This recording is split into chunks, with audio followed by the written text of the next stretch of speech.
And we have a very limited time with Adam Robinson, the amazing Adam Robinson. So I'm going to give a quick intro, but we're going to jump right into it because one of the things that Adam and I have talked about is that we really love giving the value of whatever we can back to you all. And so this is about you all and the questions that you've submitted. So I want to just introduce Adam really quick. He is the co-founder of the Princeton Review, which you can find anywhere online. He did hack the SATs so much that they ended up having to change the way the test was rolled out because he understands patterns and he understands gameplay, and we're going to talk about some of that today.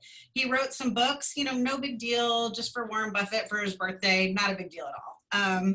He does have a law degree from Oxford, and he has just a limited time with us today, and we've been able to collect some questions over time, Adam. And one of the things that I also know about you is that you're one of the biggest givers in the world, and you have a website called I Am Adam Robinson, and you've written a book, Warren and Charlie's Bedtime Story, for $30. The proceeds are going back to help children in need. Well, wait a second. I want to clarify. That's not for $30. That's for whatever people want to give. Okay, whatever. Yeah, give all the money. Covers the cost of the book. The idea is all the proceeds are going to charity, so people are not limited to $30. I saw that. There's 3 different options, and the bottom one is the one you all should pay $1 million. It's all going to charity. So I love that. And I also told you that in our my 501c3 Lifeline for Hope, that all of the proceeds that have come in since I've started announcing Adam are going to the children that have been impacted by caregivers with mental health issues, because this is a very hard time for people in the country. And I want you guys to know that if you go to I Am Adam Robinson and give money, or if you go to Lifeline for Hope and give money, Adam and I are here today to really try to make an impact in the world. And so I would encourage you to do that before or after. So Adam, I thought a lot about our interview in the short amount of time, and I thought that it would be very cool to break this down into 3 topics. Give me the facts of what's going on today, and I have some questions around that. Let's talk about projections and what might happen in the real estate world. And then, because I love your mindset, and a lot of people struggle with mindset, they had questions around that. So facts, projections, and mindset is what I thought we might talk about today. Go for it. All right, cool. So the first question that we have on facts of the world and real estate is, you talk about there's a lot of fear mongering in the news, and I watched you talking with Avika, and you were talking about the flu kills millions of people a year, but we have these massive headlines that are coming out around coronavirus, and yet we've seen house sales go absolutely bonkers. We have less than a month of inventory in Portland. What facts are we missing here? Well, wait a second. You're throwing there's a lot of embedded questions in what you're saying. So first I want to clarify. I'm not saying that the coronavirus isn't a risk for people. Of course. Life is full of risks. In fact, life by definition involves risk because you can lose it, right? Anytime you've got a goal, there's a risk. And so life offers many risks, and we calibrate around them. That's the really important notion, is calibrating around risk properly. And if those who calibrate around risk well do extraordinarily well, and those who don't calibrate well around risk do very badly. And so the question is, so for example, we know every year statistically X thousand people will die from automobile accidents. Mm-hmm. Right? That's a risk. I think it's about 30,000, 35,000 in the US, probably less this year because less travel. But that's a risk that we decide we're okay with as a society, right? We decide to run that risk because the benefits of automobiles versus not automobiles, we figure that's an okay risk. We've calibrated around that as a society. Right. And so the question is, what are the threats offered by the coronavirus? And by the way, I'm agnostic. I don't want to get pulled into a debate here. Right. Adam said this. What I am saying is it's unclear, massively unclear what the risk is of the coronavirus. So it's an unclear risk, right? And even that risk is, it's concentrated among certain age groups and certain, underlying health conditions. Mm-hmm. And then given that risk for those demographics, what would be an appropriate, how do we calibrate as a society? Because what I know we've done is incurred massive costs, trillions of dollars worth of costs. When I say trillions of dollars, the national debt has gone from 9 trillion to 19 trillion in a year. Right. And with no end in sight, right? And that's the financial cost. I'm not talking about the psychic cost of what's gone on and everything. So it's really important as individuals and as a society that we calibrate correctly around risk. And so what kinds of risks are we willing to take, right? And so, for example, with insurance, homeowners insurance, any kind of insurance, we incur a small risk, not a risk, we incur a small cost to guarantee that we're not going to have catastrophic loss, right? That's basically the point of insurance. Yeah. And then you mentioned about home sales or sales going through the roof. Got to be careful with that. There's been a lot of moving. Yes. Right? A lot of moving because of what's gone on. And people recalibrating what's important to me in life. Mm-hmm. Right? And so people are making those decisions, but having made those decisions, there's not going to be a whole lot of movement. So for example, I moved out of New York permanently. I'm gone. I spent my whole adult life there. And so it was a big deal for me to say, I'm severing that cord. And so I'm in LA now, kind of in a holding pattern, because I'm waiting to see where should I situate myself in the world. So it's important that as realtors and as everyone, we think real hard. Be careful, because the long-term trend for real estate is not positive.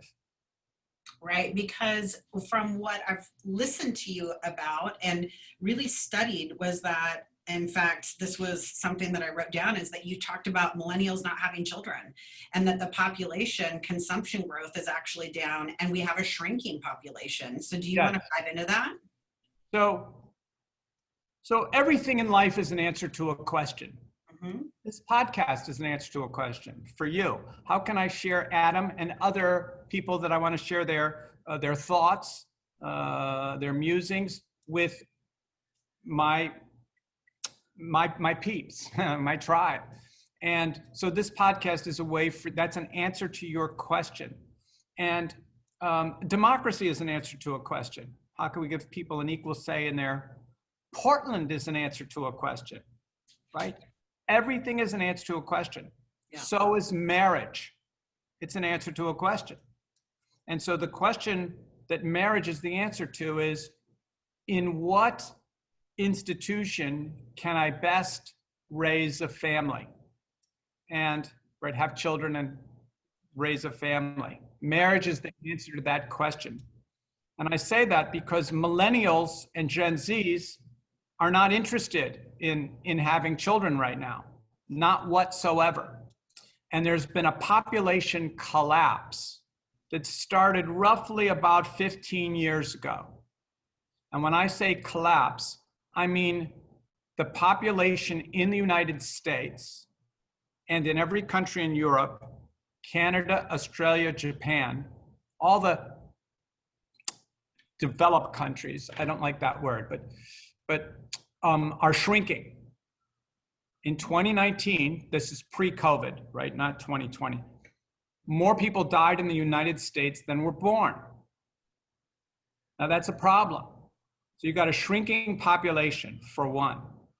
And then young people, millennials and Gen Zs, are not interested in having children, really, right now. Right. And if you're not interested in having children, we don't really need to get married right now. And if we're not going to get married, we don't really need a home. And now I don't have the exact stat on this, but this is my recollection. A generation ago, Americans under the age of 35 owned 21% of real estate, residential real estate. The figure today is 4. 4. That means people under the age of 35 do not own real estate and are not interested in owning real estate because a real estate purchase is an answer to a question. Mm-hmm. And millennials and Gen Zs are not asking that question right now.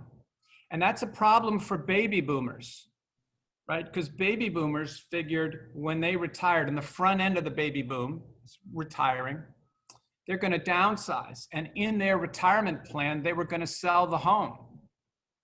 But millennials and Gen Zs aren't really interested. So there's going to be a problem for baby boomers. What are they going to do with their primary asset in many cases? Mm-hmm. So these are things that I realize that you're a realtor, and most people on this podcast today are realtors. And so it's important that you look at the demographic reality, because that's not going to change. That's not my opinion. Right. That's the demographic facts, right? You mentioned facts before. That's a fact. Of the world today, right? That's a fact. And be careful about, wow, sales went through the roof the last, in 2020. Well, yeah, because people are shifting, but having shifted, they're going to stay put for a while. In real estate, I said I moved out of New York. Well, there's a big exodus out of New York and into the burbs and other places. Right. Small Towns, right? Rural America is enjoying a big resurgence. Small towns.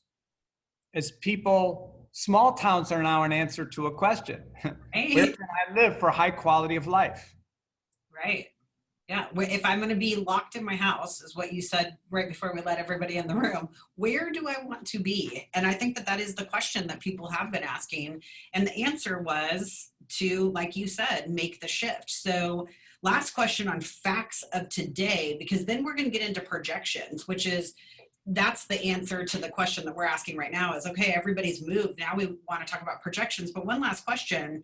And this is one of the things that I love about your mind and how I've studied you. And I've joked around with you that you're my Bigfoot, you're my Bobby Fischer. But you really do gameplay. And one of the things that you ask yourself, whether you're investing or you're looking at things, it's what doesn't make sense right now? Because it actually makes sense. So what doesn't make sense today? Tell me the facts on that. Well, so now that's misleading, not misleading, but I've got to explain what that means. Mm-hmm. And this was a notion that I floated 4 years ago with Tim Ferris on a podcast, almost exactly 4 years ago. And I said that people look at the world and certain aspects of the world, they go, that doesn't make any sense. And they scrunch up their face. They go, that's weird. Negative interest rates. That's strange. That doesn't make any sense. And they dismiss it. Right. When what they should say is, it doesn't make any sense. Therefore, my model of the world is incorrect. What else don't I know? Right? Given, for example, that they're negative interest rates, people go, that's weird. Well, it's not just weird. What else does that tell you about the world, right? That we're in such a world where borrowers get paid to borrow. Right now, by the way, interest rates have been headed higher last few months. So there aren't many places left with negative yields. Some European countries, Switzerland, Germany, I think a few others. Japan probably has, I haven't checked the last few days, probably has positive rates right now, like just above zero. So, but the long-term trend is lower interest rates because we're in a low to no growth world. Now, by the way, I didn't mean to sound doomsdayish about real estate because people still need places to live. So The question, where are the opportunities, right? They're going to shift from ownership to maybe rental, right?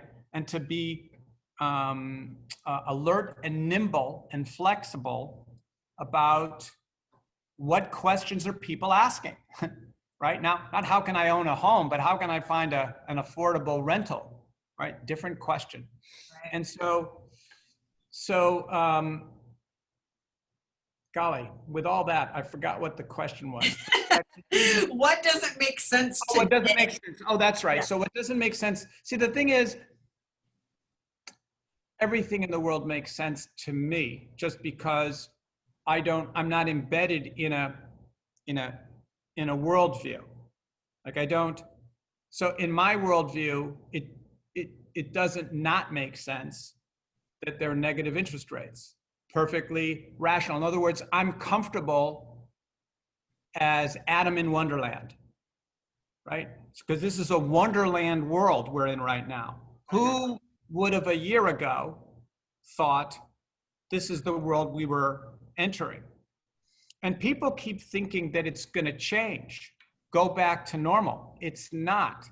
We got here because normal was not sustainable. It was not sustainable. It was built on debt. The problem with the modern world is that since 1945, we've piled up debt to buy things we didn't really need. That's been the engine of the global economy. And debt works, you know this as realtors, debt works if there's growth. If the value of your home goes up, then it's a good thing to have a mortgage. If it's going down, not a good thing to have a mortgage, right? And so right now, because of a lack of growth, the modern world, again, not lack of growth, we're shrinking. And it's not just population collapse. People are buying a whole lot less, right? And these were trends before COVID. So this isn't a COVID thing. And by the way, everything I say will be reality, not COVID reality. So we're not going back to normal because normal wasn't sustainable. Normal is what got us here. This world, and the fact that we've doubled the national debt from 9 trillion to 19, it's more than doubled. The consequence that normal was never sustainable. Never. And so the reality is that we're gonna have to do a lot of belt tightening and rethinking about how can we live as a society, right? I don't think our leaders are aware of the incredible despair. And the word despair comes from the Latin and the French for beyond prayer. Despair is a very serious word. And it leads to desperation, right? Yeah. Despair leads to, and desperate acts. And people are not aware, generally, of the pain and the despair in the country, right? And so that's the reality. Here's a factoid for you. In 2019, 48% of American adults had $0 in the bank. Zero. That was pre-COVID. Zero as in nothing. Right. Not zero as in effectively nothing. Nothing. No money, just debt. And so and another 21% had less than $1,000. That was pre-COVID. Imagine what the numbers are today. Yeah. I'm guessing 80% of Americans have basically, at best, a week's worth of wages if they're working in the bank. I jump into Clubhouse often and just listen in on rooms. And today I was listening in on a room about everybody on there is a millionaire, and they start these millionaire rooms. And this was kind of a takeoff on one of them. And they said, yeah, this person's claiming to be a millionaire, but they're $3 million in debt. And you've talked about in the past, like, our generation just wants more. It's wanted more. And all of a sudden the consumption started going down. So what shifted in our minds from wanting more to consumption starting to go down? What happened? Well, that's actually a spiritual crisis. I have that question on our list. Spiritual crisis the spiritual crisis in the world is that we thought if we had enough stuff, we'd be okay. Yeah. And that, guy thinks, well, if I'm successful enough, then I'm going to have the respect of my mates, and, I'll have a great family. Love will be mine. And so it's an acquisition-based world, right? Yeah. And so what we've bumped up against a spiritual crisis is that those things don't feed the soul, not whatsoever. The opposite. They've left people in despair, lonely, depressed. That's actually the state of the world. Yeah. And so the spiritual crisis is that, the world now is an invitation to rethink what we value. And we're all doing that. Everyone in this podcast, everyone listening has made choices about which people in my life are really important. I'm gonna, almost like, just circle the wagons around the people I really care about, bring them close to home. There's been a homesteading going on, right? And with our friends, and they're people we love and care about, but we just don't have really the time for them right now, right? And so now the problem for the world is that we're recalibrating in a good way around the things we care about. The problem is we still have the debt, right? I said this, even if everyone was to become Buddha enlightened, right? And just realize, this is what's important to me, spiritual values, whatever your faith is, that you're Buddha in debt, right? Buddha still got to pay off the mortgage on a house that's declining in value. Like, that's a problem. But we have to do this as a country, and as a world. And really, it's going to start on a community level. I think that's also something our leaders are not quite aware of, is this is going to happen on a community by community basis within Portland, or within a neighborhood within Portland even. Mm-hmm. And so it's not going to be the federal government telling us or giving us answers. It's communities coming together. Yes, Portland definitely needs to come together. We have some challenges going on in our city right now, so I do look forward to that day. I know. Mm-hmm. Well, let's move into projections of the future of real estate, because you've said that the world is a product of our thinking. And if what we're thinking today, what does that mean for our future based on the way that Adam thinks? Well, again, all I do is look and see what other people are thinking. Mm-hmm. Which is to say, I merely observe with no preconceptions. And so what I know to be true about the world is there's despair and loneliness and depression and anxiety, right? I know this to be true.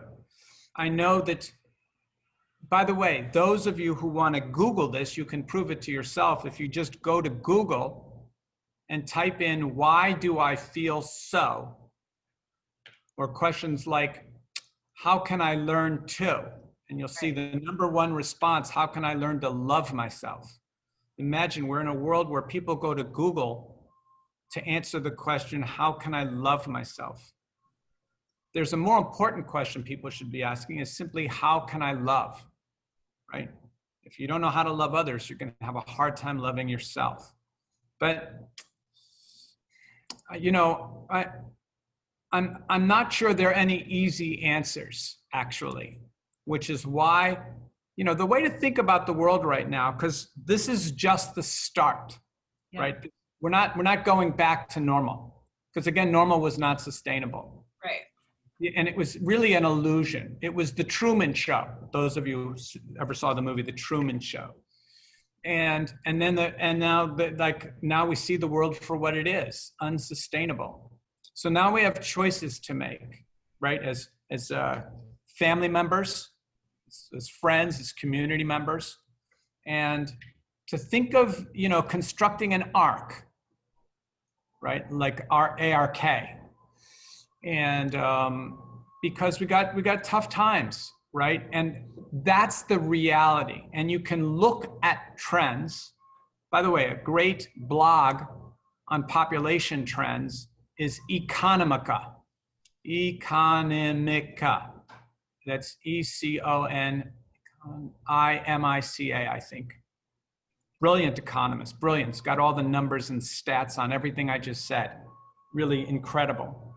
And so given that this is the world, how can we best, what questions are we asking as individuals, right? Mm-hmm. And then what questions are other people asking? After all, that's how I provide value in the world. How anyone, as a realtor, what questions are people asking about real estate right now? Maybe it's improving the home. And by the way, you can go to Google. Google is an excellent search engine. And that sounds silly. It's an excellent resource tool to use. So for example, and Google Trends. To find out what people are actually asking. Right, the questions people are asking. And if you look at Google Trends, it'll show you down to a city level. So for example, it may be that within Oregon, that people are looking to buy outside Portland, but in Portland, more people are asking, how can I rent? Right? You can really, it's incredible research that you can do. And that's actually, thank you for that, because I'm gonna tie that and, facts and projections, which is people assume things about the world that they never bothered to check. Yeah. Bertrand Russell said of Aristotle, one of the great minds of ever, claimed that men had more teeth than women. And Bertrand Russell said, it never occurred to Aristotle to ask his wife to open her mouth so he could check that out. Like, let me just check that out. And so, and I've spoken about this once before, and in 2017, a number of my clients, I can't mention names, but these are some of the top hedge fund guys in the world. Yeah. They thought that US interest rates were going higher, when in fact, for the last 6 months, they had been going lower. And it didn't occur to them to actually pull up their Bloomberg and check. And so it's really important that you check and see what's actually going on. Because we have ideas, for example, wow, home ownership is going through the roof. Well, wait a sec, check that, and that may be true, an isolated phenomenon in your little area. Or maybe it's been going down, but that's also a temporary thing. But to really do the research, don't assume anything. Well, I also tell people to look at trends the way that you do. It's funny because I love the way your mind works on gameplay and trends and things like that. But I've been talking about New York for over a year because my son lived in Brooklyn and we were looking at apartments in Manhattan and the price kept going down. And I said, when you see a large city like that is coming below $1 million for the first time, and I mean, I think it was like 20 years. I'm like, you better pay attention to what's going on in New York City. Now go look in your vacation communities like Palm Springs or little vacation communities that are out there and watch their prices. And that's what's going to tell you a story of what's going on in a city that's going to happen in a city. There's trends. Right. So around that, people, they'll see, wow, real estate in Manhattan is cheaper than in any time than it's ever been in the last 10 years. Right. It's a great buy. Well, wait a second. You don't know that. If it's going down, maybe it's going to go down a lot further. I'm not making claims here, by the way. Right. So, but the thing is to always be evidence-based. Mm-hmm. Prices have been declining, then they're going to decline tomorrow until you see evidence otherwise. People act on hope so much in the world. Well, or they act on probabilities. I spoke with, this is kind of sad. This is about 5 years ago, a little over 5 years ago, and I was at a picnic, and struck up a conversation with a mom, and her two sons had recently graduated from university, making their way in the world. And she said, she confessed that she had to sell her home. And I said, oh, why? She said, well, she couldn't make the mortgage payments and the student loan payments. I said, oh, and I was being sympathetic. Of course, it's somebody confessing. Sure. Right? And so I wasn't drilling her like analyzing and debating, but I wanted to get to her thinking. And I said, well, how much debt did your sons accumulate, right? $250,000, 2 college degrees. It's 125 between them. I said, oh, what were their majors? Again, I tried to ask this as delicately as possible. Mm-hmm. He said, film majors. And I'm thinking to myself, what? You allowed your kids? And by the way, she co-signed for the loans. Oh, wow. Well, but that's true with all student loans. They shouldn't call them student loans. They should call them family permanent debt, because you can't bankrupt your way out of it. So she had allowed her sons to take on $250,000 in debt because they were film majors. And I said, so what was your thinking? Again, I tried to ask this as delicately as I could. She said, well, I just thought they would get jobs. It's not like she did a spreadsheet, starting salaries of film majors, what they can expect. How long is it going to take to pay off this loan? Right. She made a huge life choice, committed herself and her kids around something that she hadn't even researched. She'd research a car more than that. What's the mileage? What's the insurance rate? People give surprisingly little thought to major life decisions, including like the buying of a house, because they know real estate prices always go up. Well, that they can go down for decades. People are not aware of that. It's not like it goes up in a straight line. Right. So it's a hockey stick. Yeah. So you really have to, again, as in our professional lives and our personal lives, really check things out. Really open the mouth, count how many teeth. Yeah. Like Aristotle didn't do. It didn't even occur to him to he just asserted, well, that's true. Yeah. And so much of we take for granted. She took for granted that her kids going to college, and they went to a good school, they'd be able to pay off those loans. Didn't even occur to her to, maybe I should check this out. That's a pretty big bet I'm making. Well, also, trends come out oftentimes, they are past, right? So we know that in real estate, that by the time that you start reading a trend, if you're not in the mix every single day, you are looking at something that's 30, 60, 90 days old. And even when big publications that are really well done, they're still reporting quarterly, and we forget that that's changing daily.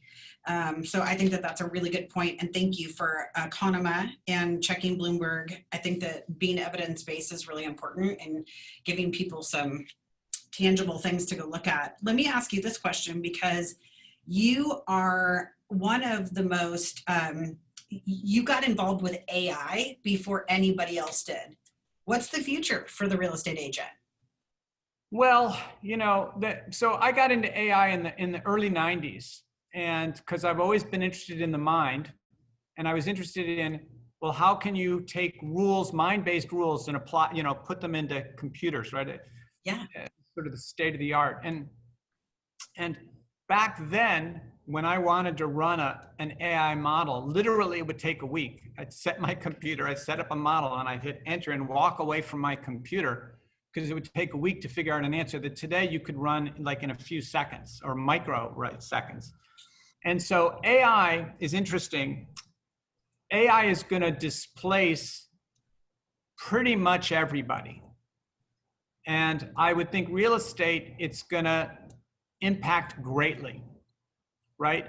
So as a homeowner, or as a, I want to sell, or a buyer or renter, well, it seems that AI can do a really good job. In fact, it'll tell me, hey, Adam, the real estate values in this area in Portland are going down. They're way below market. You should make an offer. Yeah. Or whatever.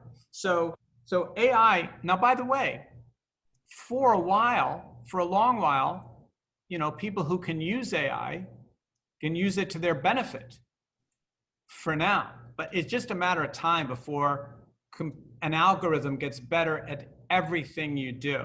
Mm-hmm. And I mean, it's happened in chess. I am grateful to Gary Keller, and it's why I've decided to stay with this company for as long as I have. But his forethought around AI and the possibilities of that really taking the place of the real estate agent, and so he's definitely dove into that and stayed current around AI and integrated it with real estate so that the realtor could stay relevant for possibly a little longer than maybe they would have. But I'm grateful for that piece. You know what, though? The other thing about this is, so what can a realtor do that an algorithm can't? Yeah. A realtor can connect with the buyer or the seller. Yeah, that human. The algorithm will tell, the human connection, of course. And and all the great salespeople, it doesn't matter whether you're a car salesman or any kind of, or Elon Musk, right? He's selling visions, right?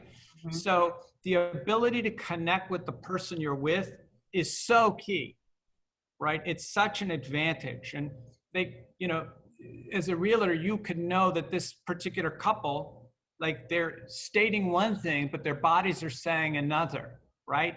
And so a good realtor like Sherlock Holmes can really figure out what's really going on here and make recommendations that an algorithm wouldn't be able to do, not for, 10 or 20 years. But it's coming, 10 or 20 years. But for now, as realtors, anyone who can connect the human skills, they've always been important, and they're our last edge over algorithms and robots, is the ability to connect with human beings. Let me ask you this then, and I didn't even know I was going to say this, and this was the beautiful thing about you and I and our friendship that we've developed on the back end, is that I also know that you like to parkour around a little bit, so I'm about ready to do that. I didn't think that I was going to ask this question, but let me ask you this. Go for it. So I also listened to an interview where you talked about, we now have this thing where we're all separated. We've got the coronavirus. We've got our masks. We're getting on the subway, and we go out into the world, and immediately we jump on our phones. And here we are jumping on our phones on a subway, still not connecting. And my question to you is, we know the world's not going back to where it was, and yet, what do we do, Adam, today? And I know I was going to get into like the spiritual parts of things because I think that that's something you're really good at. But, we're having a tough time connecting with people because we've been separated for so long. We only know our circling the wagons. We only know our people. Now, wait a second. Hold on. Okay. You said a lot there. Yeah. And by the way, the lack of connection was true before coronavirus. Mm-hmm. This is 2 years ago, and it was the day before Father's Day. So it was a Saturday, Sunday being Father's Day. Yeah. And I was at a restaurant having brunch by myself, and I noticed a father with his son. Son must have been 5, young father, I don't know, mid-30s. And I thought, that's so sweet. Father taking his son out together, mom's maybe get a little more sleep on Saturday morning. And both of them, I kid you not, both of them had their faces buried in their cell phones. And I thought, oh, that's so sad. And so when you say people have lost the ability to connect, not all people, you haven't, right? You're a connector. I mean, you could borderline call me a stalker at this point with you. But I mean, in terms of connecting, that people, young people and millennials and Gen Zs actually have a hard time because they grew up, and Gen Zs particularly, because their parents grew up on technology. Yeah. Right. And have a hard time like not, because it's an opiate, right? Just here, give the kid a cell phone. He's going to be occupied. And so the ability to connect with others, like on a soul level for the person you're in, is such a huge advantage. It's always been a huge advantage, especially today. And, you know, because very few people have that skill set. And so when you say, how do you do it? You know what it is? It's actually really easy. You just take an interest in the person in front of you. And that's based on a very simple realization that that's where the magic happens. Mm-hmm. Like, I know magic happens when I connect with the person right in front of me. The person right in front of me could be the waiter serving me, or at a checkout line at a grocery store. I still know that's where the magic is. So I'm not tempted to look at my cell phone when magic is over here in front of me. Your elixir. Yeah, it's my elixir, right? Like human beings. And so when you become aware of that, you're a predator for connection. That's all. You're on the prowl for connection, anyone in your environment. And that way supersedes whatever little trivial. I'm not even tempted. If there's a person in a 6-foot radius of me, I'm not looking at my cell phone. Are you kidding me? Like, when I could be interacting with someone? Yeah, learning. And so learning, having fun, just connecting with no agenda. Yeah. It's not like I connect with people, oh, maybe they're going to teach me something. I just know it's fun, and it satisfies the soul. Well, and I think that the reason why I dive down into those types of questions with you is you've been a self-proclaimed introvert. And I think that there's a lot of real estate agents that come to me, and although I'm not actually a realtor, I run real estate companies, and we've got, my company down in Arizona listening today. We've got people all over the area listening. And I get that question at least once a week. I'm having a hard time connecting with people, and that's why I'm really diving down into it. But that's bullshit. Yeah. Yeah. Yeah. So look, it's really simple. Your attention should be on one of two things: the task at hand or the person in front of you.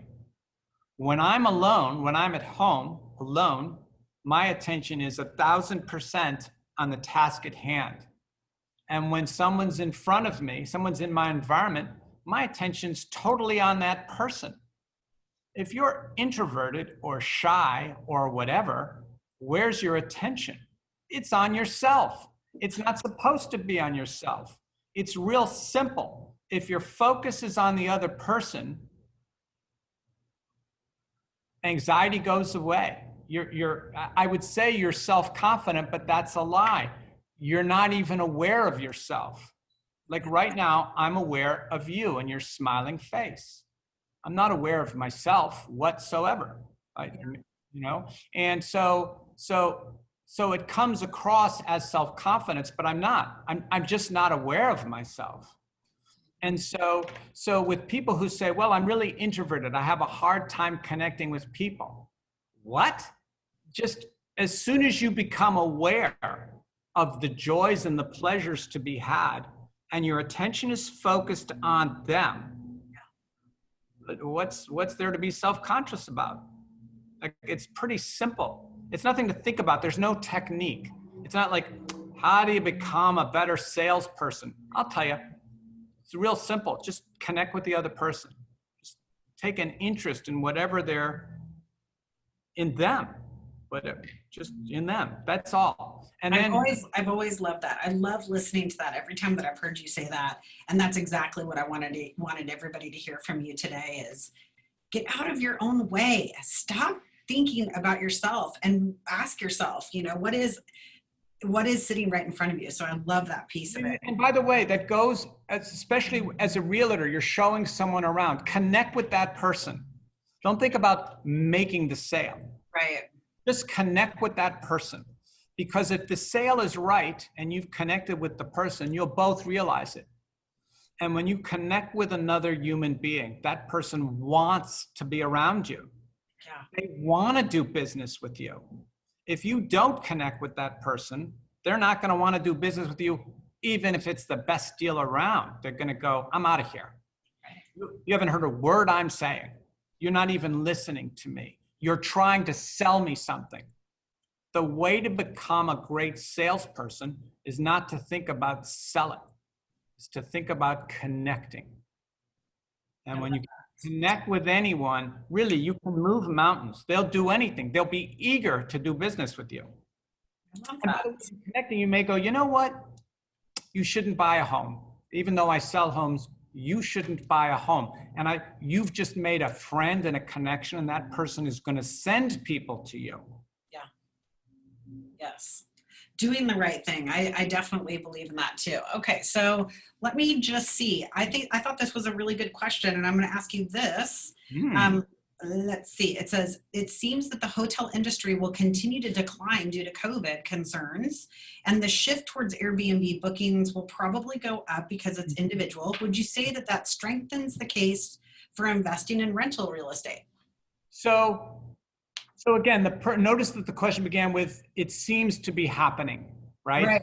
Could you just repeat that, just the first phrase where you use that can you repeat that question? It seems the hotel industry will continue to Right, decline. so that's, okay, we want to be fact-based. The hotel industry is declining. That's a fact. It's not seemingly that. And until we see really powerful evidence that it's going to change, like a shift somehow, it's going to continue to decline. Hilton Hotels, they closed their flagship store hotel in Times Square, New York.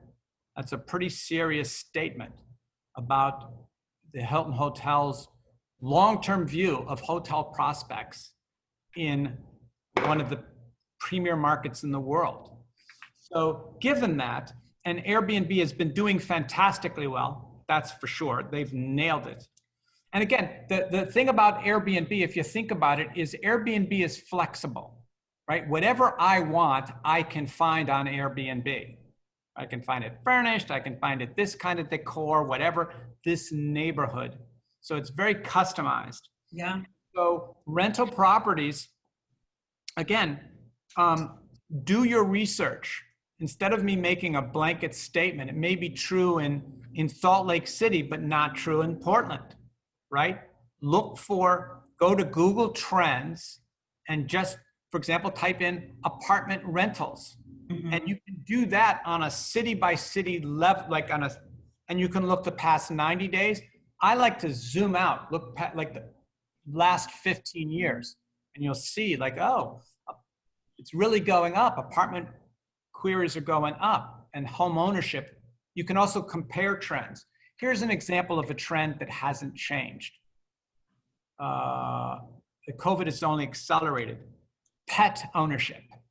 Yes. Everybody has a COVID puppy.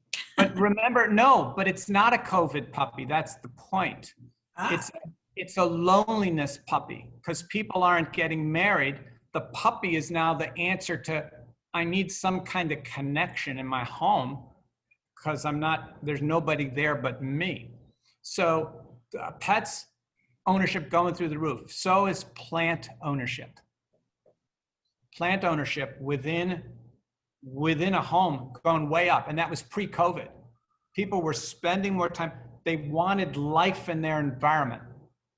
And by the way, as a realtor, wherever you are, you're seeing a lot of places, right? So you can notice trends that maybe haven't even been apparent before, haven't hit the stats yet.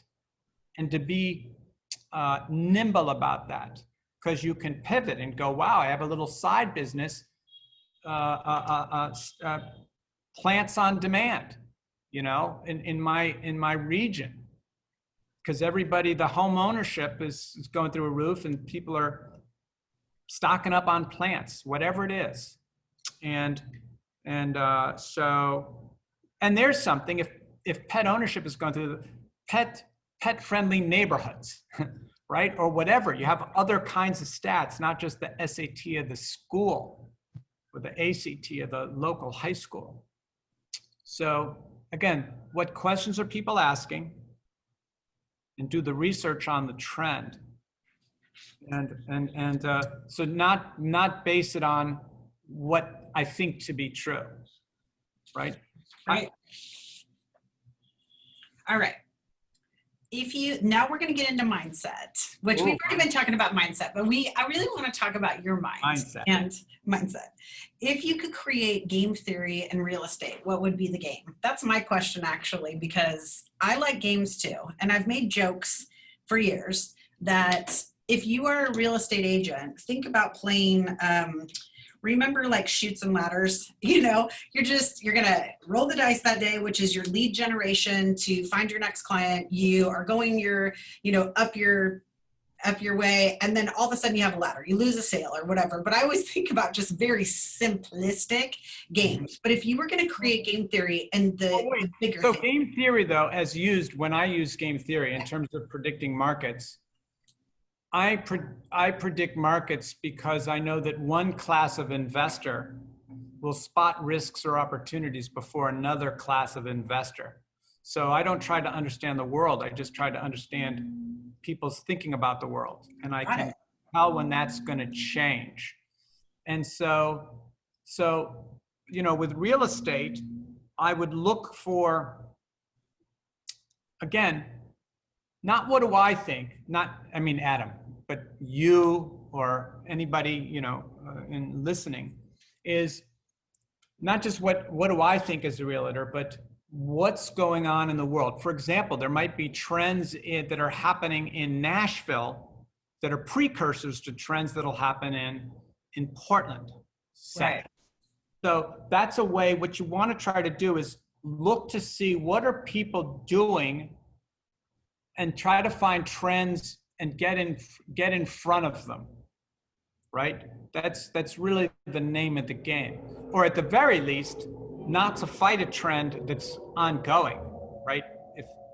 If housing prices are going down, well, they're going to keep going down until we see evidence that they've hit a bottom. So I wouldn't think, wow, this is a great bargain. By the way, some people buy homes not as investments. I just want to live in Portland. This is a great neighborhood. I want that house. And that's a different decision than buying something that you expect to sell 2 or 3 years later for a profit. That's a tougher game.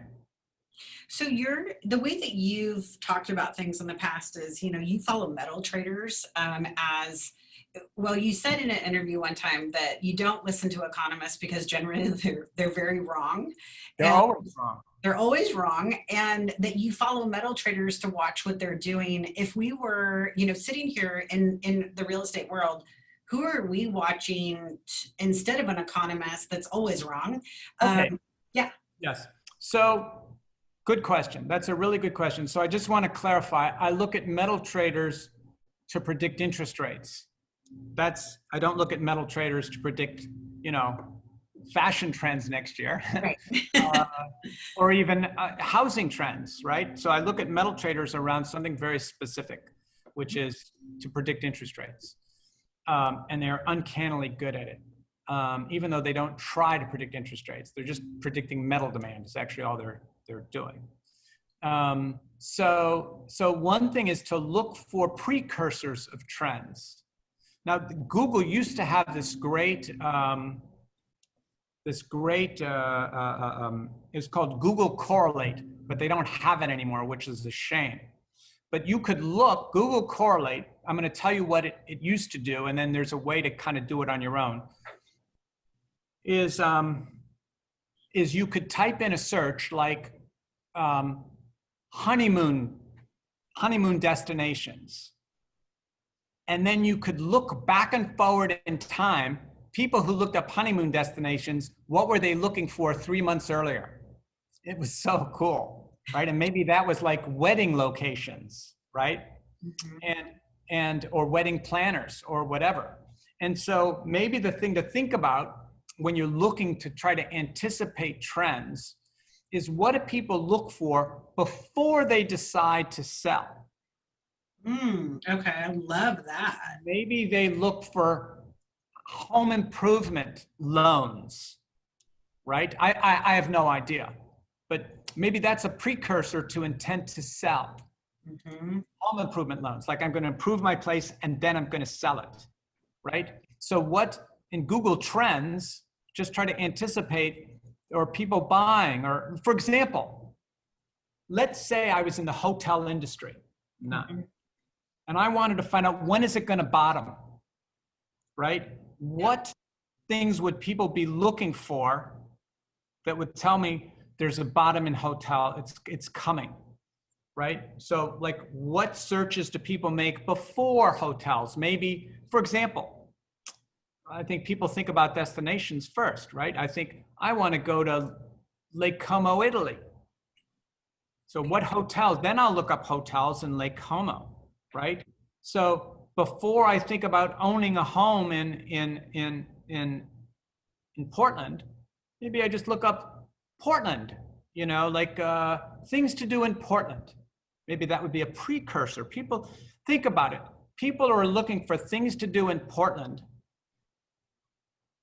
Don't live there because they already know, right? If you've lived in, so it's someone who's thinking about going there, maybe someone who's going to spend a weekend there. Like, oh, I'm stuck in Portland for a weekend on this business trip. What can I do? I don't mean stuck in a bad way, you know, but I'm here. What can I do? I got 3 days in Portland. And so think about the questions people ask related to or prior to making the decision you're actually interested in. Yeah. Right? So for example, you know, expanding garage. I know, oh, car ownership's probably going to go up, right? Like you can have a lot of fun. By the way, there's an excellent website. It's called answerthepublic.com. Oh yeah, I love that one. Thepublic.com. And it's like Google, but it's on steroids. And you can download the results in a spreadsheet format. You know, like for example, suppose I wanted to start a yogurt company. Let's just say, I love yogurt. I want to start a yogurt company. Mm-hmm. I could type into answerthepublic.com, is there a yogurt that? And then see what people ask, right? Yeah. So I know, for example, one of the big problems in the world right now is eating disorders and stomach, like bloating and things and gas. So is there a yogurt that doesn't make you bloated? I'm sure that's been searched for. And that tells me maybe, oh, then I know how I'm going to advertise my yogurt brand, the yogurt that doesn't make you bloated. Yeah. It sounds silly, but you deal with the actual questions people are asking. Yeah, be the solution to their problem or their question. I love that. Well, so better than solution and problem, be the answer to the question they're asking. That's it. You find the question they're asking, you own them. I mean, in the best possible way, because you can either be the answer or not. You might choose, oh, I'm not the answer to that question. Right. Yeah. One of the things that you have talked about is that you really, when you want to ask a great question of the world, but you might not know the answer, is you ask the question, if I'm saying this right, and again, I didn't think I'd get all of this perfect today. You said, I write the question down before I go to sleep because you believe in the 3 Bs, bed, bath, and bus. And anybody can go Google that. We don't necessarily have to get into that piece, but you write the question down and then you get up in the morning and you wait until your calm brain has been able to answer that question. And did I get that right? So whenever I have major questions in my life, I don't mean, could be a question about the world, right? Could be a question about myself. Uh-huh. Like, how can I best serve the world? Like, or, you know, like a life question or a personal question or a question about the world, I will ask it as I'm falling asleep. It's been my ritual since I was about 14. Okay. So as I'm falling asleep, I will ask God or the universe, depending on the question. Sometimes I ask God because it's a God question. Sometimes I ask the universe if it's a universe question. And then in the morning, I sit with a pad of paper and a pen, and I wait for an answer. I wait for an answer. And it sometimes comes and it sometimes doesn't. but that's been my ritual. And so you're giving your unconscious a chance to receive answers. Really, that's it. You know, school and our society has trained us to use our logical brain to think, but it hasn't shown us how to receive wisdom or receive answers. And all the great breakthroughs in life, whether it's a personal one or a genius breakthrough, an artistic breakthrough, or a scientific breakthrough, those breakthroughs are always received. They're always given. It's not like someone's thought about it really hard. They may have thought about it really hard, but they didn't answer it. Nope, the answer was given to them.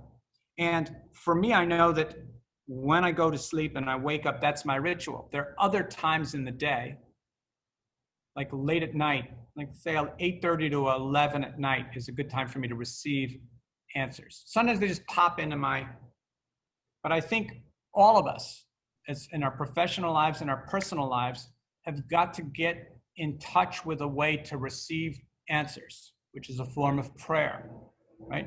You just ask a question and you wait for an answer.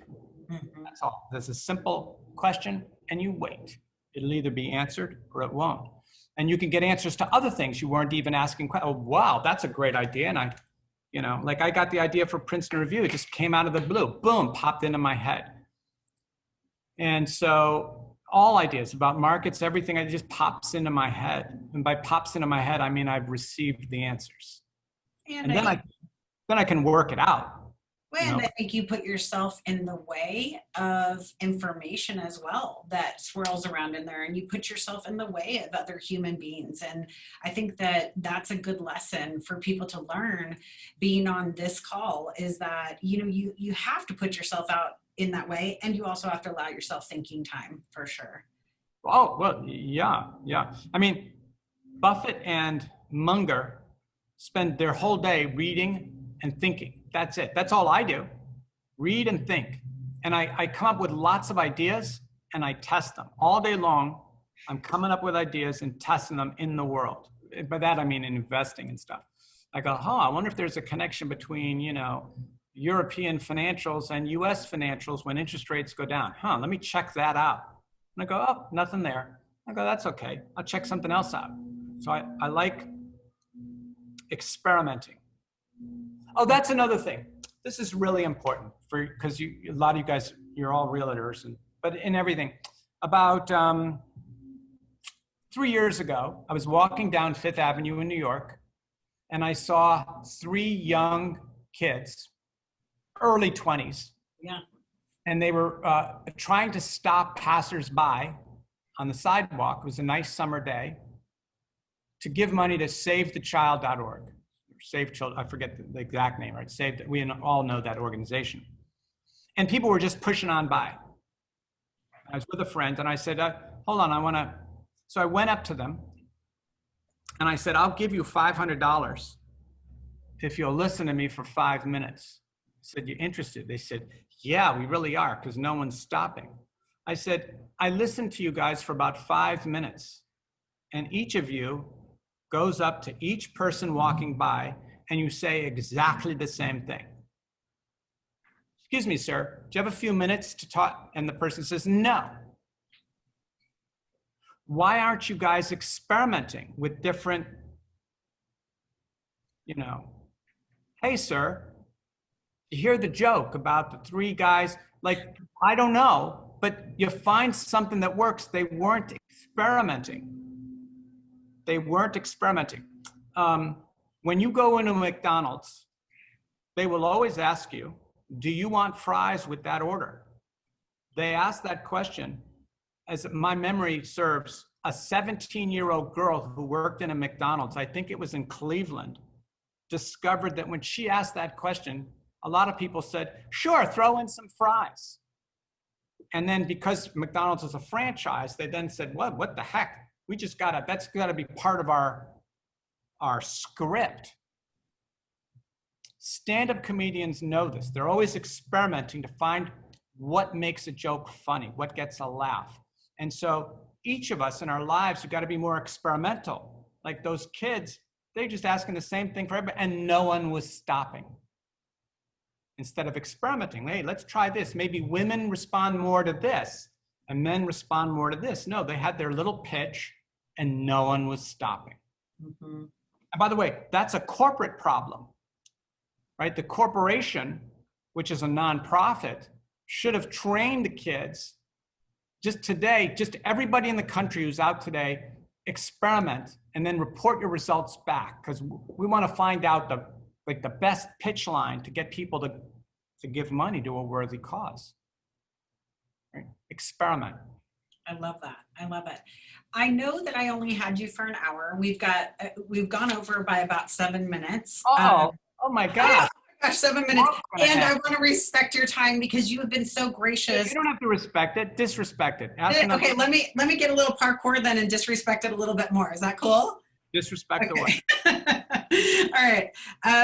This one is, what motivating factors gave you the personal incentive to make the necessary adjustments in your personal routine for success? So like, I think that we've talked a little bit about your motivation, things that you do.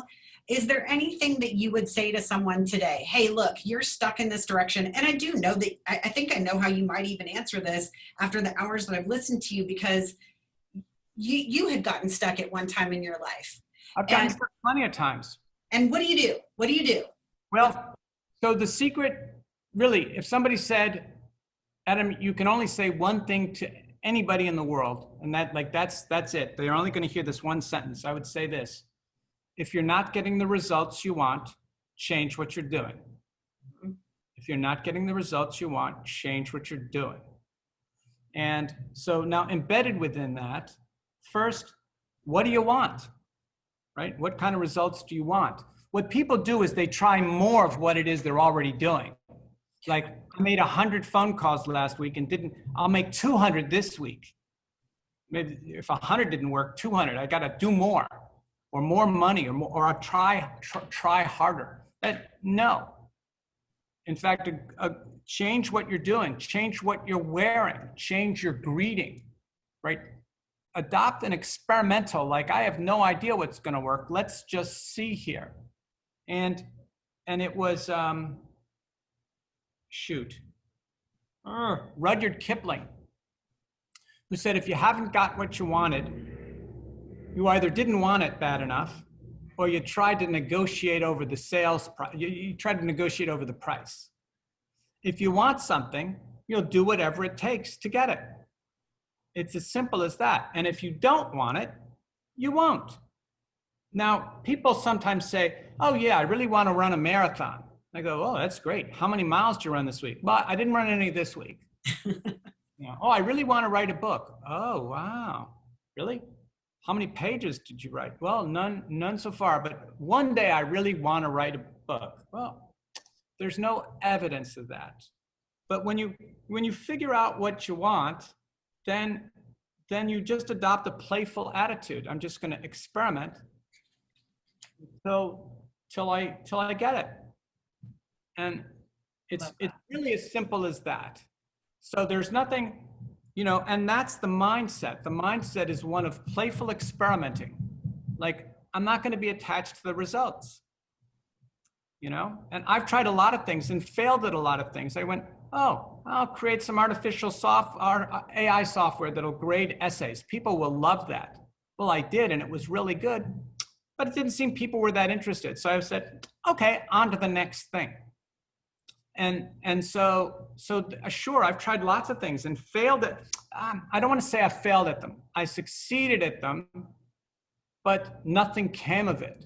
And then, okay, on to the next thing. I've learned a lot. I've improved my skill set. If you are an experimentalist, if that's your attitude about life, I'm going to go up to that person. I want to date with her. I'm going to try this and we'll see what happens.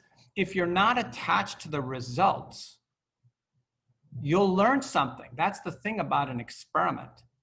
It can't fail. You'll learn something. I love that.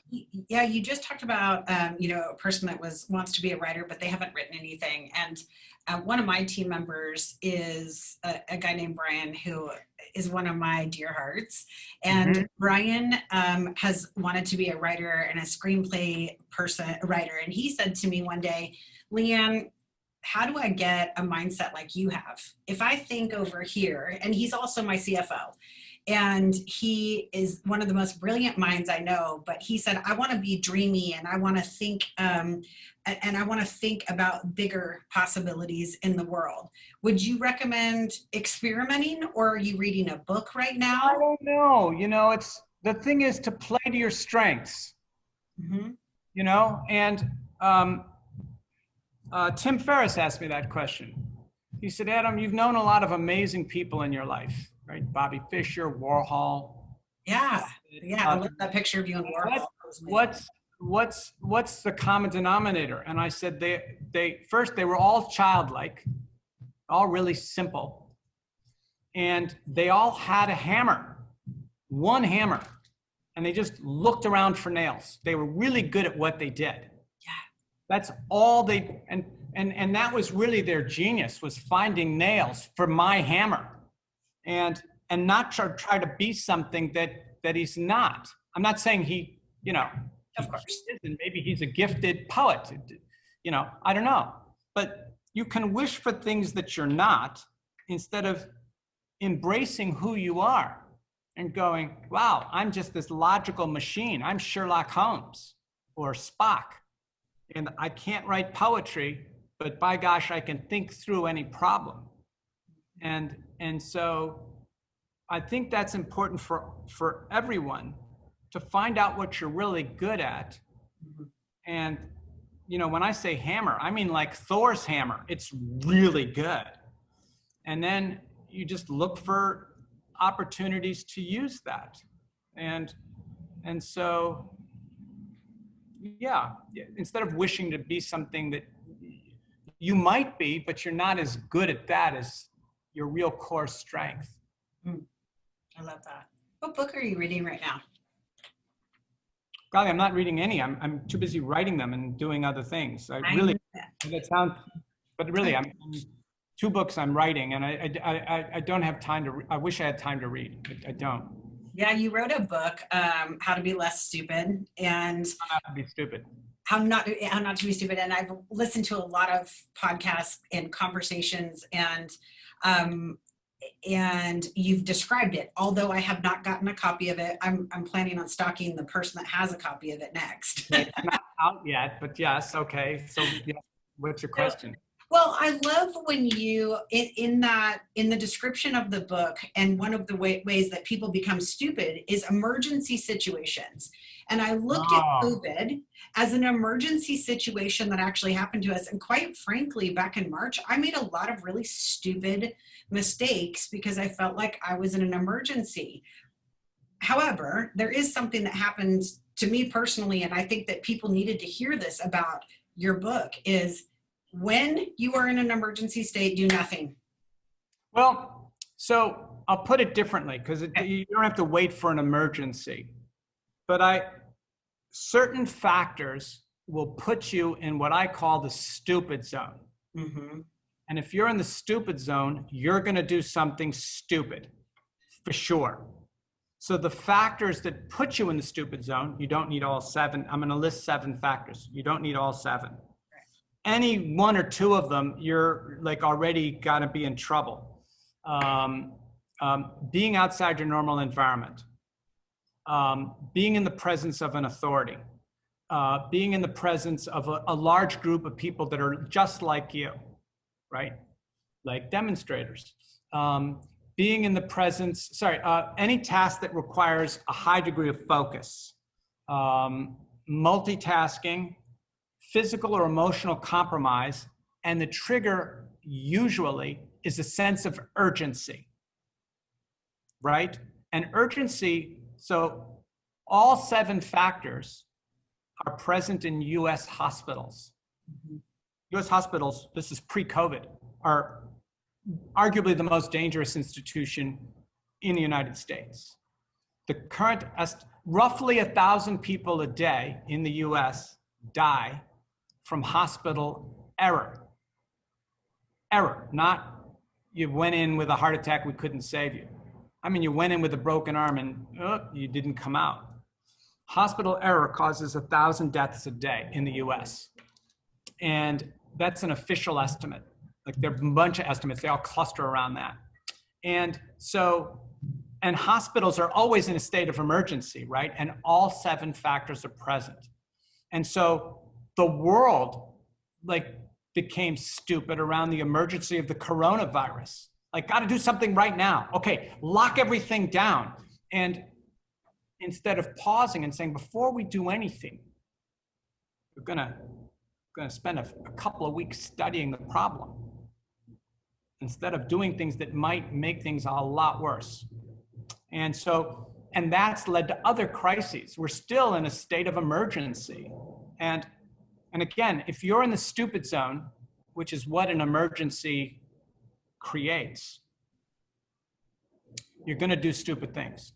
Maybe not about the emergency. You may be stupid about something else that happened outside the emergency. Like if you're a doctor in an emergency, you might not do anything stupid that day for your health care, but you'll do something stupid at home. Like you'll, leave the iron on your favorite shirt and you burn your shirt. So if you know that you're in the stupid zone, if you're feeling pressure and a sense of urgency is it, don't do anything, right? If medicine warning labels, so you look at a standard bottle, it says, warning, this medication may affect your cognitive or your physical functioning. If affected, do not drive heavy machinery, do not drive cars or operate heavy machinery. Well, yeah, but there are a lot of things you shouldn't do. Don't go hang gliding. Don't sign contracts. Don't get married. Don't post to Instagram, right? There are a bunch of things you shouldn't do if you're like woozy on a medication, not just those two. And so if you know that you're compromised, you're not functioning well. Now, the hard thing about stupidity is people, when they're in the stupid zone, don't realize they're being stupid. They're unaware of it. Oh, I know that one. Yeah. So you have to step outside, and one way to do that is to get people to say, Adam, you're in the stupid zone. Don't be signing any contracts. Watch what you email to people or text. Like don't make any public statements for the next 24 hours till you whatever. Yeah. And so, yeah. And this was the book that you wrote for Buffett, and that's why I wanted. No, I didn't write it for him. I wrote it just, how not to be stupid. Yeah. And so, and he endorsed it. He said, it's got to get it out in the world. I love that. I love that. Okay, let me see if I have anything else on here that I really, really, really wanted to ask you, because you really wanted to disrespect my time with. Yes. Well, I'll just blow you up. My favorite disrespecter. I'll blow up your text later if I'm like, wait, I have more. Let's see. I liked a couple of these other ones. Let's see here. Okay. You do talk about this a lot, and you actually just touched on it just a second ago. You said you need to have an edge, and I believe that as salespeople, everybody in here, we want that edge. And so, how does you said it's a definable process that you can articulate? An edge. What's your edge? Yeah, and that you can test. Well, okay, so your edge, you have to know. Well, it goes back to the hammer situation, right? What's your hammer? Your hammer's your edge. Right? And I have an edge in certain kind of situations, like certain chess players know, oh, my edge is in this kind of position. So I'm going to do what I can to steer the game to that kind of position. And so your edge might be your sense of humor, right? We talked before about the ability to connect with others. Boy, you got that nailed. It doesn't matter what your other edges are. That transcends everything. So when you think about it, that's what to do anything in the world, you have to excite and enroll other people, where other people go, yeah, I want a piece of you. And that, I want to do that. That sounds great. And it doesn't matter whether it's your personal life or your professional. So your edge, you know, and just stay within, you know, again, it's the hammer thing. Your hammer is your edge. Yeah. Could be your sense of humor, could be your patience. You know, one of the edges that Buffett and Munger have is they're incredibly patient. Most people aren't. They're impatient. So to find out what your edge is, and then to improve, work on that edge. You know, just because it's an edge doesn't mean you can't be better at it. I love that you just brought up patience, because you touched on this at one time, but it's something that, you know, really swirls around in my head. I love cryptocurrency because I just like the game of it. And to me, it's like gambling and fun. And I just watch it. Sorry, what did you say? It's like what? It's like gambling and fun. Oh, no, it is gambling. Yeah. Okay, so just as long as we're clear on that. Okay. So we're watching people do this crazy, you know, oh, I didn't know that it was going to go up to $40,000 a coin in cryptocurrency or Bitcoin, let's say. And then now we're watching it go down. But you talked about just a second ago, you said one of the things is that they're patient. And I do think that if you take the same tool to the same tree every day and you smack that tree, you're going to eventually cut it down. What do you think about the patience in these kind of out there thought processes around crypto? But wait a second. Yeah. If you were patient when crypto was 19,000, you watched it go down to 3. Yeah. You got to be careful. This is 2 years ago. You got to be real careful, because people go, well, I'll be patient. I'll just hold it forever. Yeah. When you see the value of your investment go down by 80 or 90%, you're not patient anymore. Like, a lot of people throw in the towel. And that comes down to, do you really know yourself, right? A lot of people make resolutions like, okay, I'm going to go to Vegas with $1,000 and I'm prepared to lose that on blackjack. And if I lose it, that's it. I'm going to leave. And they lose $1,000. They go, oh, well, okay, well, just another 500. Like, and all of a sudden their resolutions go out the door. So patience with gambling? Well, no, because if you're patient, you'll keep gambling and lose all your money. You don't want to be a patient gambler, right? Now, that's gambling. What Buffett and Munger do is patience around situations that aren't gambles. Mm-hmm. They're as close to sure things as possible. And then you bet the ranch on those, right? And that's because they've done their research. That's true with people, right? Everything in life, whether it's an investment or an individual, is an invitation, and you can either accept it or reject it. And Buffett talks about fat pitches, like wait for investments that are so sweet. You just got to swing for the fences on those.